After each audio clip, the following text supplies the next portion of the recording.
Hi, I'm Jeficus, and I believe that we're living in the golden era of Warhammer games. Both 40k and fantasy both have a little bit of everything for everyone. If you like strategy games and absolutely hate having money in your bank account, then look no further than Total War Warhammer. Looking for a first-person co-op horde shooter? Well, you can play Darktide until it bricks your system and then hop onto Vermintide 2 to continue your brutal rampage. Want to play a classic RPG? You've got Rogue Trader. Need to indulge your nostalgia? Pop those Dawn of War discs in. Whatever it is you're looking for, it's a great time to be a fan of Warhammer games, and it's about to get even better. There are 3 games releasing in the future that I'm absolutely going to lose my life to, and those games are Space Marine 2, Speed Freaks, and Total War Warhammer 40,000. And don't you dare be one of those people who believes that Total War Warhammer 40k isn't happening. It's 100% going to happen, and we'll get into the details in this video. But first, let's start with the game that we have the most information on. That game is, of course, Space Marine 2. If you live under a rock, then it's possible that you haven't heard that Space Marine, the third-person shooter developed by Relic Entertainment and released in 2011, is getting a long-awaited sequel from Saber Interactive.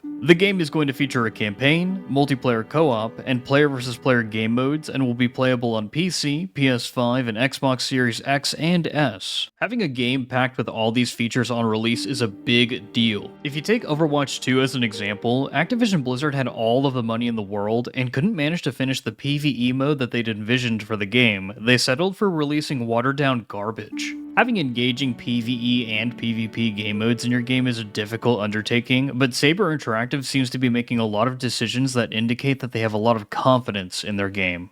The clearest evidence of this is the monetization model that they chose for the game. Space Marine 2 isn't going to feature an in-game microtransaction shop, which is a massive departure from other AAA shooters in the industry. The game is still going to have microtransactions in the form of DLC that you'll likely be able to purchase through Steam or the relevant console stores, but not having an in-game microtransaction shop is a very consumer-friendly practice. Saber isn't going to be able to obfuscate the price of any cosmetics and other DLC behind a fake in-game currency, and there shouldn't be any big in-game ads that pop up and tell you to open the store up and buy whatever garbage is on sale, which is becoming too common in modern gaming. The game's going to use a seasonal pass model where you'll probably be able to unlock new cosmetics for your Space Marine, which is pretty fair. My only hope is that if this is the case, updates such as new PvP maps and operations are free for everyone. From what we've seen so far, Space Marine 2 looks like it's going to deliver the immersive experience that Warhammer 40k fans all around the world have been craving. For example, in addition to having 3-player co-op in the narrative campaign, the story is also going to be tied to the multiplayer co-op mode, Operations. I think that most players are going to be very excited for either the co-op or PvP multiplayer in this game because you're going to be able to completely customize your own Space Marine. You're able to choose from 6 classes: the Tactical, Assault, Vanguard, Bulwark, Sniper, and Heavy Marines. The Tactical Marine is your classic ranged weapon specialist, the Assault Marine launches themselves into enemies with a jetpack, the Vanguard has a grappling hook, the Bulwark protects themselves with a shield, the Sniper can camouflage, and the Heavy uses big guns. Space Marine 2 launches on September 9th of 2024, and I'm beyond excited.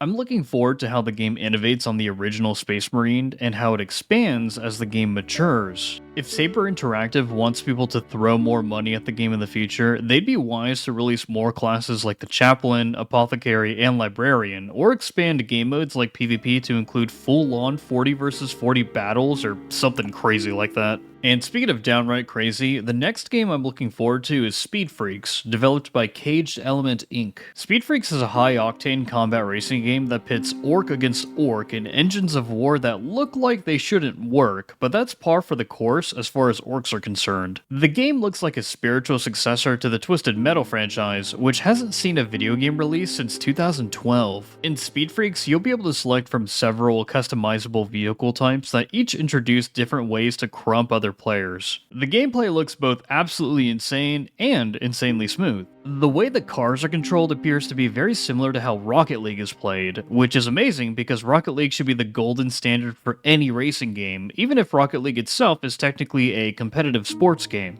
If I'm able to get good enough to be able to absolutely finesse multiple opponents at the same time in Speed Freaks, the game is definitely going to hook me. But the two things that I'm most excited for are having a high quality 40k game where orcs have the spotlight and having a modern combat racing game. When it comes to Warhammer 40k, a lot of media fixates on Space Marines because they're the franchise's most popular faction. And you can't really blame Games Workshop for pushing Space Marines so hard because the concept of Space Marines is really cool. And I understand that authors, developers, and publishers want to make bank and get paid at the end of the day, but Warhammer 40k is vast. We need more high-quality 40k games like Mechanicus, Darktide, or Speed Freaks so that we could experience more of what the setting has to offer, and the fact that Speed Freaks is a modern combat racing game makes it very unique. This game could be exactly what this genre needs to make a comeback for a whole new generation of gamers. So if Speed Freaks isn't on your radar, you need to put it there because I think that when it releases in the summer of 2024 on Steam, it's going to surprise the entire Warhammer gaming community. And finally, the last game that I know I'm absolutely going to lose thousands of hours of my life to, and the game that we all need in our lives right now is going to be Total War Warhammer 40,000. If you don't think that Creative Assembly, the developers of Total War, aren't working on a Total War game for Warhammer 40k, then please allow me to share some data with you. Total War Warhammer 3 is the most played Total War game by a long shot. It's not even close. Additionally, the capacity for monetization in Total War Warhammer has already been proven to be nearly limitless.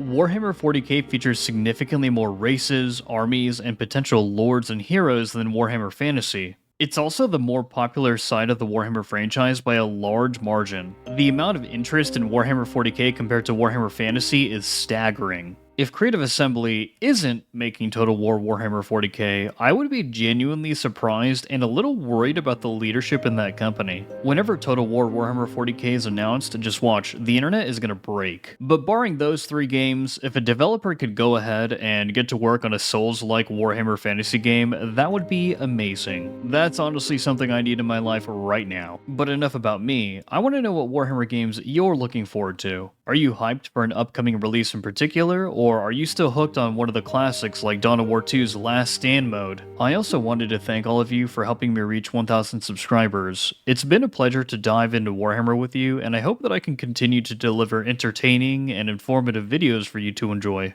As always, this has been Jeficus, and I'll see you in-game.